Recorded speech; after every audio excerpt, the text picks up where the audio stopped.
Mbrojtja e biodiversitetit me në qendër bletarinë ekologjike si modeli i bujqësisë së qëndrueshme ishte në fokus të tryezës Rumbullakët në Kot, që bashkoi palët e interesit, fermerët, bletritësit me pushtetin vendor të tre bashkive, Vlorë, Himar dhe Selenic, që mbulojnë lumin e Vlorës.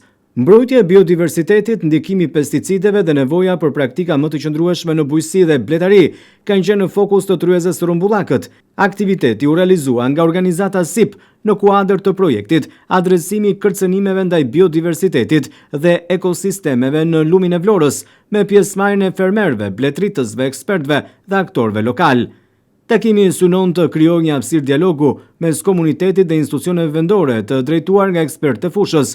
Në fokus ishin problematikat konkrete që prekin biodiversitetin dhe aktivitetin bujqësor në zonën e lumit të Vlorës, ndërsa gjatë aktivitetit u prezantuan gjetjet kryesore të studimit të realizuar në kuadër të projektit, me fokus të përdorimi pesticideve, ndikimi i tyre në biodiversitet dhe bletari, si dhe përvojat e fermerëve dhe bletritësve. Një tjetër pjesë e rëndësishme e tryezës ishte diskutimi mbi rekomandimet për politika lokale të gjelbra.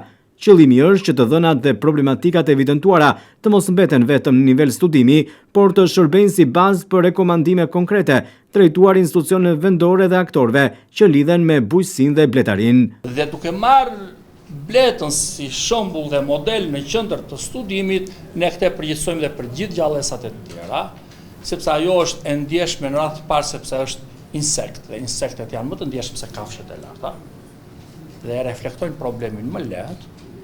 Duke qenë se ato janë të mirënjohura nga të gjithë ne, se ne mund të flasim edhe për disa insekte tjera që bëjnë rolin e bletës, se themi ne bleta roli kryesor kush është, nuk është mjalti, roli kryesor i bletëve është polenizimi i luleve të bimëve të natyrës, edhe bimëve tona që ne kemi mbashtruar. Dhe në qoftë se do mungojnë polenizuesit, pra që shkojnë nga një lulen tjetër dhe shkëmbejnë polenin, qoftë se do mungojnë polenizuesit, do të mbarojë jeta në planetin tonë, kjo është e vërtetë.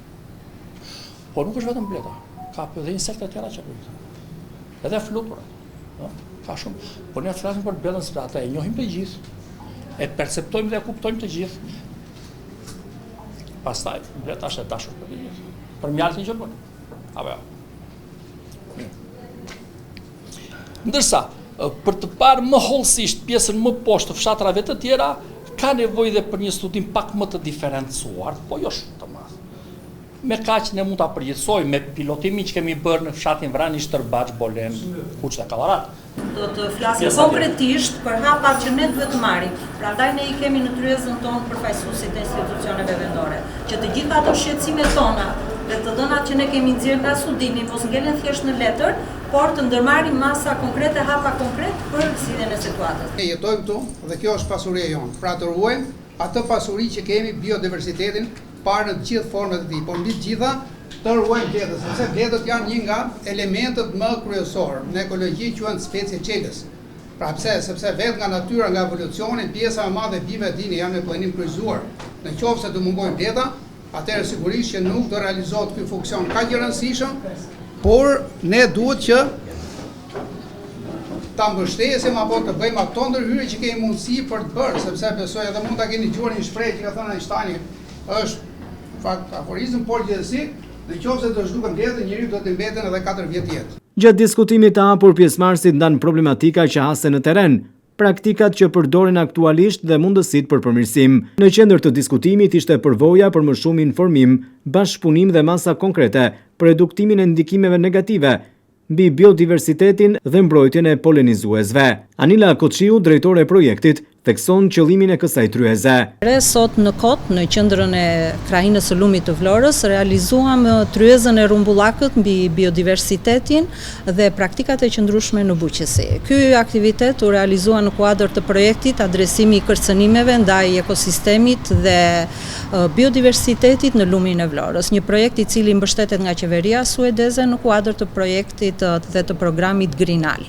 Kjo tryezë e Rumbullakët mblodhi fermerë inxhinier, bletritës, përfaqësues të institucioneve vendore, ekspert, përfaqësues të shoqatave, për të diskutuar bashkë mbi kërcënimet e biodiversitetit me fokus të veçantë në përdorimin e pesticideve në bujqësi dhe në bletari. Ekspertët e projektit prezantuan gjetjet e monitorimit që është realizuar në kuadër të projektit dhe këto rezultate hartuan më pas rekomandimet përkatëse për fermerët, bletritësit, institucionet vendore, organizatat apo donatorët për të marrë masa konkrete për përmirësimin e kësaj situate. Gjatë tryezës, pjesëmarrësit diskutuan mbi rekomandimet, diskutuan mbi përvojat, sfidat që ata hasin, të cilat të gjitha këto u përfshin në hartimin e një dokumenti i cili do të adresohet dhe do të jetë pjesë e një procesi advokimi me institucionet vendore. Qëllimi i këtij aktiviteti ishte që rekomandimet e nxjerra mos të ngelen vetëm në letër, po të konvertohen në hapa konkret për mbrojtjen e biodiversitetit dhe zhvillimin e qëndrueshëm rural. Eksperti biolog Simo Ribaj thotë se studimi dhe të dhënat e mbledhura në teren ndihmojnë të kuptojmë më mirë problematikat me të cilat përballen fermerët dhe bletritësit dhe ndikimin që praktikat bujqësore mund të kenë mbi biodiversitetin dhe polenizuesit. Dhe nga studimi është evidentuar se janë kimikatet shkaku kryesor që dëmton populatat e bletëve. Dhe dim që rëndësia më e madhe e bletës nuk është mjalti, por aftësia e tyre polenizuese që polenizojnë lulet dhe bimët në natyrë që mundësojnë zinxhirin e jetës në planetin tonë, i cili sot gjendet në situata kritike me efekte negative tek shëndeti i njeriu dhe tek ardhmja e njerëzimit. Pastaj është dhe efekti tjetër i bletës i veçantë, mrekullia e saj që bën mjaltin, që është kurativ. Dhe trajtimi vetë bletëve duhet jetë shumë i kujdesshëm, duhet të largohemi nga disa kimikate me të cilat trajtojnë sëmundjet e bletëve dhe lënë pasoja në shëndetin e bletës, në rënien e imunitetit të tyre, dobësimin dhe rënimin e populatave, vdekjen masive të tyre që ne shikojmë kohët e fundit, duke përdorur trajtim biologjik me luftëtar biologjik, siç janë laktobakteret me një shurup që i trajton bletën dhe ai e pastron atë nga parazitët, protozoarët e zorrës saj që shkaktojnë paralizën, apo për problemin tjetër të varroas që kanë bletët, populatat e bletëve, duke i trajtuar ato me preparate bimore, siç është acidi oksalik, duke larguar nga përdorimi shumë kimikate që janë përdorur deri më sot, të cilat dobësojnë bletën, por jo vetëm. Gjurmët e atyre janë në koshere, janë tek dylli, janë tek mjalti, të cilin ne përdorim dhe ne e quajmë bio, sepse vetë ne s'bëjmë gjë me ndërgjegje, por realisht pa ditur. Ne ndikojmë dhe lëmë gjurmë kimike tek mjalti që nga ilaç shkakton pasoja në shëndetin e njerëzve. Dhe është e veçantë dhe shumë e rëndësishme një paket rekomandimesh që ne kemi nxjerrë nga studimi për farmacitë bujqësore, ata që tregtojnë pesticidet për bimët, ilaçet për kafshët dhe preparatet për bletët, për ruajtjen e bletëve, sepse shumë prej tyre janë kimike, janë të rrezikshme për shëndetin e bletëve, të gjithë së gjallë, të bimëve në natyrë dhe të gjitha së bashku në kompleks krijojnë një natyrë me ekuilibra të prishura që shkakton vdekjen e popullatës së bletëve, apo produktet që ne marrim nga bimët, nga kafshët, apo dhe mjalti nga bletët, nuk është 100% i pastër, nuk është tamam ai që duhet të ishte, kur ne kemi sot të gjitha mundësitë. Sot shkenca e ka zvendësuar pesticidet, kimikatet me luftëtar biologjik, të cilat rekomandojnë të zhvendosin sa më parë nga tregu preparatet kimike me të cilat trajtojnë bletët.